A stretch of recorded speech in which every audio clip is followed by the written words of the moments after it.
আসসালামু আলাইকুম। সোম্মামি পরিবারের পক্ষ হতে সবাইকে স্বাগত জানাচ্ছি। আজকে আমরা একটি নতুন ভিডিও নিয়ে চলে এসেছি। চলুন ভিডিওটি শুরু করা যাক। আজকে আমরা রান্না করব হচ্ছে হাতে সেমাই, যেটাকে হাত দিয়ে ছোট ছোট করে কেটে তৈরি করতে হয়।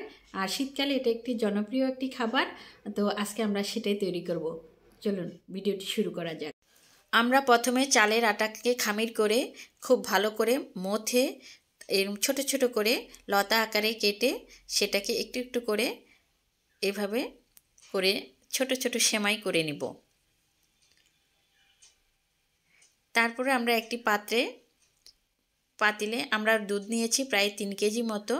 আপনারা যার যার পরিমাণ মতো নিতে পারেন। আমরা একটু এলাচের ফল, একটু দারচিনি এগুলো দিয়ে দিলাম। দুধটাকে খুব ভালো করে জ্বালিয়ে নিতে হবে। আমি আগেও জ্বালিয়েছিলাম। তো আমরা আরেকটি পাত্রে আমাদের যে খেজুরের গুড়টা আছে সেটাও একটু জ্বালিয়ে নিচ্ছি।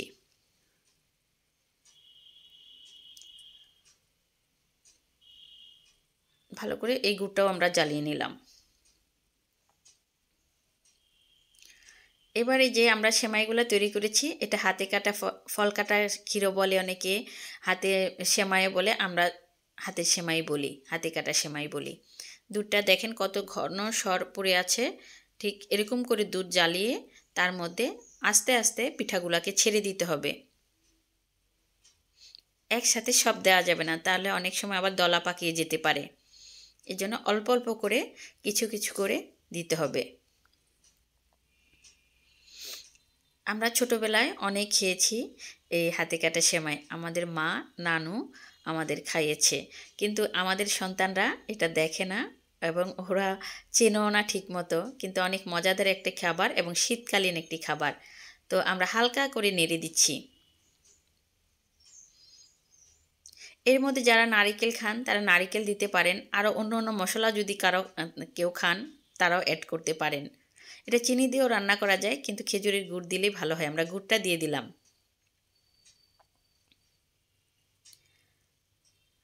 খুব বেশি নাড়াচাড়া করা যাবে না। এর একটি প্রবলেম হচ্ছে, দেখালো সেমাই পিঠাগুলা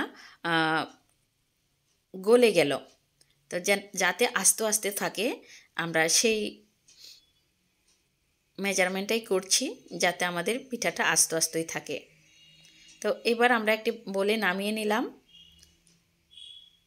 নেমে কিছু কাঠবাদাম হোক, পেস্তা বাদাম, তারপর একটু ঘি, তারপরে কিশমিশ এগুলো দিয়ে দিলাম।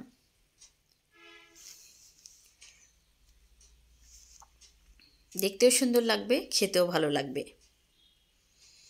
তো আমাদের রান্নাটা হয়ে গিয়েছে। এটা শীতের সকালে মুড়ির সাথে খেতে কিংবা ঠান্ডা হলে বেশি ভালো লাগে। এই যে আমাদের পিঠাগুলো একদম, সেমাই পিঠাগুলো একদম আস্তে আস্তেই হয়েছে, গলে যায়নি। তো এভাবে রান্না করে খেতে পারেন। ভিডিওটি যদি ভালো লাগে লাইক কমেন্ট শেয়ার দিয়ে পাশে থাকবেন। আর খাবারের অপচয় করবেন না। আজকের মতো এখানেই। আল্লাহ হাফেজ।